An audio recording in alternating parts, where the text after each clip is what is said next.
Flooring ఎన్ని రోజుల క్రితం చేయించారు? ఈ పెంకు పైన వేస్తారు కదా, 25 years అయింది.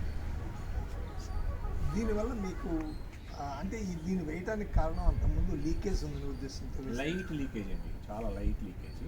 అది ఇంకా పెరిగితే స్లాబ్ ఇది ఉండదు కదా అని అదే. ఈ పెంకు వేసిన తర్వాత ఆ లీకేజ్ ఆగిపోయింది. లీకేజ్ పూర్తిగా అయిపోయింది. ఇప్పుడు వేరే ఇంట్లో మామూలుగా ఇలాంటి పెంకు వేయని ఇంటికి ఈ ఇంటికి ఏమైనా చల్లదనాన్ని మీరు అనుభూతి కానీ మీ ఇంటికి వచ్చిన వాళ్ళు అనుభూతి పొందడం కానీ జరుగుతుందండి? మేము ఎవరింటికైనా వెళ్తే వేడిగా అనిపిస్తుందండి. వేరే వాళ్ళు ఎవరైనా వచ్చినప్పుడు కూడా మీ ఇల్లు బాగా చల్లగా ఉంది అంటారు.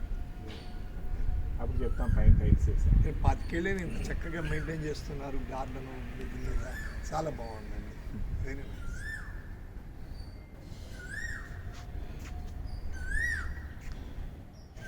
యాక్చువల్లీ ఏంటంటే this road is mostly Tamil Nadu ఎక్కువ వేస్తారు అనుకుంటే నేను తమిళనాడు